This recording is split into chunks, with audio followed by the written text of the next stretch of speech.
ว้าทุกคนบ่คิดบ่ฝันเลยเนาะว่าการเป็นแม่ค้าออนไลน์ขายข้าวเปียก2มื้อมื้อนี้สิได้ขายฮอด70ถุงพู้นพี่น้องความดีใจป๊าเป็นคนแบบอายกล้องแหน่บ่เคยถ่ายคลิปขายเครื่องแบบนี้นะ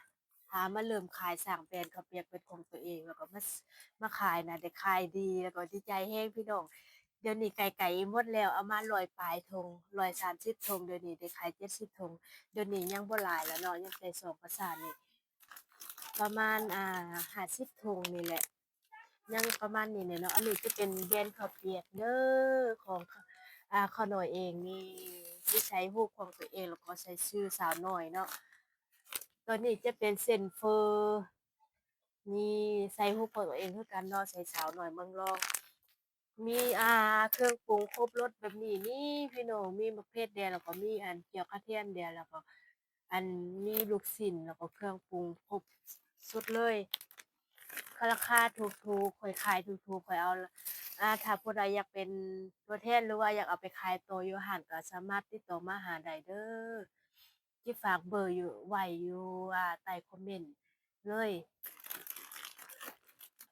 ถ้าผู้ใดเอาไปขายข้อยจะให้ราคาสูงเลยราคาถูกๆ ราคา10ปลายพันก็ได้กินแล้วข้าวเปียกแซ่บๆถ้าว่าขายเป็นถุงก็ถุงหนึ่ง25,000กีบเนาะถ้าว่าหาถุงขึ้นไปก็จะได้ราคาถูกราคาสูงพี่น้อง10ถุงขึ้นไปก็แฮงดีเนาะแล้วเดี๋ยวนี้ข้อยคิดว่าข้อยสิเปลี่ยนชื่อเนาะทุกคนว่าดีบ่ถ้าว่าดีแล้วก็คอมเมนต์มาบอกได้เด้อข้อยสิเปลี่ยนชื่อใส่สาวแหลมแตนเลยเนาะอยากให้มันเป็นเอกลักษณ์อะนะของคนชนเผ่าเราเพราะว่าคนชนเผ่าเราก็บ่เคยสร้างแบรนด์ขายเครื่องแดนแล้วก็คือจิแม่นอันนี้ก็เป็นคนแรกเลยเนาะคิดอยากสร้างอ่าธุรกิจน้อยๆเป็นของตนเองอะนะก็เลยสร้างข้าวเปียกตัวนี้มาแล้วข้อยอยากเปลี่ยนชื่อใส่ของชนเผ่าเราแล้วก็สิใส่รูปของนุ่งชุดชนเผ่าเราอีกเนาะ